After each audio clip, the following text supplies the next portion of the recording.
Dahil magsuswimming ang aking mga anak, magluluto tayo ng adobong manok, leeg ng manok, hita, at paa ng manok. Maghihiwa muna tayo ng luya. Ayan, luya, hinihiwa niyang luya. Ako yung cameraman dito. Hirap kasi mag-vlog pag nag-iisa ka lang. No, kaya sabi ko, ikaw anak muna maghiwa at ako magkakamera. Yan, kaya siyang tagahiwa, ako cameraman. Okay, yan, hinihiwa na nga niya yung sibuyas. Sabi niya, wag ko na pakita yung mukha niya, nakayungo naman siya. Kaya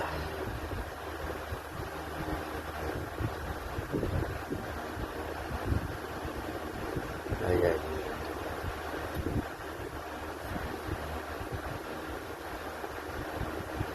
Yan lang, patuloy muna sa paghiwa-hiwa ng sibuyas. At susunod dyan ay bawang naman. Yung mga nakalagay sa lamesa, yan yung mga panimpla. Nandiyan yung oyster sauce, sili, paminta, suka, toyo. Ano pa ba? Yung asin bechin, nandiyan. Nandiyan yung mga parikado. Sa adobo, naglalagay ako oyster sauce para masarap. Yan ang sikreto eh. Para sumarap ang adobo, ang sikreto, oyster sauce. At saka asukal. Lalagyan nyo ng asukal. Pambalance ng, halimbawa, sa asim, sa toyo, yan. Pag napaalat ang luto mo, lagyan mo ng asukal. Pag napaasim, lagyan mo ng asukal. Ayun. Pero panghabol yun ng lasa yun.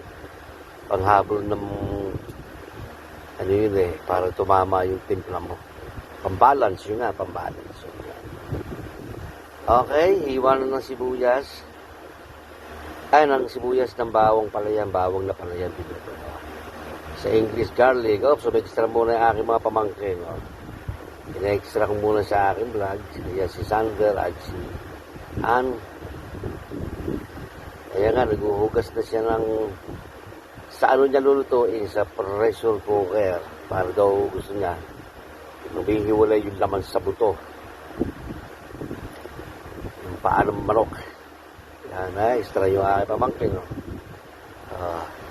Sabi ko, siya magluto, ayaw niya, nahihiya siya. Kaya inumpisa na namin pagluto. Una-muna, nilagyan siyempre, nilagyan marami mantika yan. Sabi ko, sabay-sabay mo lahat yan, para isang, ano lang, isang lagay lang. Sabi niya, gusto rin niya na maluto muna yung luya. Sige. Yun, nilagay na yung sili. Mas masarap dito, lagyan mo siling panigang. Masarap kasi yung siling panigang. Nakakain. Ano na, pag di masyado kaanghangan, masarap. Para ding gulay. Okay, yan na, nilagay na nga yung manok. Halo-halo na yan. Ano lang ito daw ang klase ng manok? Ulo, paa at leeg lang yan. Paa at leeg. Ang dami niya kasi mag-swimming sila eh.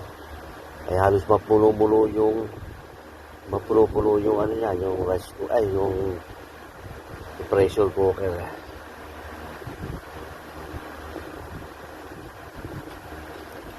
Okay, diplahan na nga natin pinagyan mo ng tubig, no? Isang tasa lang, lagyan ng bechin,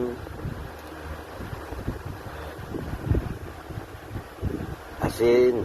Kahit may toyo, lalagyan nyo pa rin asin kasi iba yung lasa ng asin sa toyo.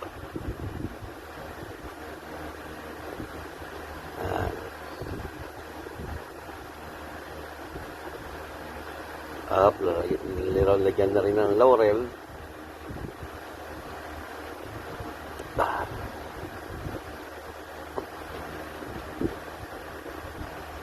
Yung paminta, yan. Paminta, lagi may paminta.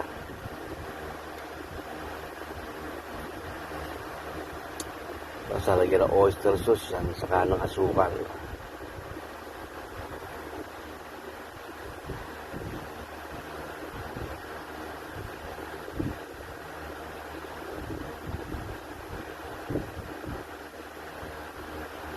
Yan, suka. Kung gaano karaming suka, ganoon din karaming toyo. Para pantay yung ano niya. Lasa niya.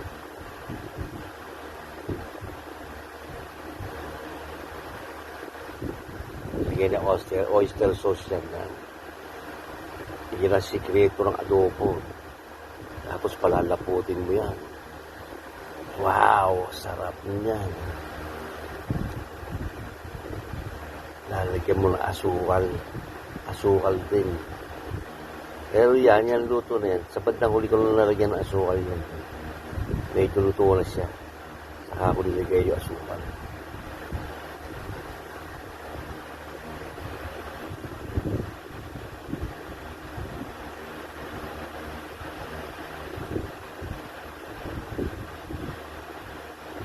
Halo-halo niya para may lasa, kapantay lasa. Nilagyan ko ng siling panigang at tinakpan ko lang nga dito sa puntong ito at hanggang dyan na lamang ang ating vlog at masyado na mahaba ang oras. Thank you guys, sana ay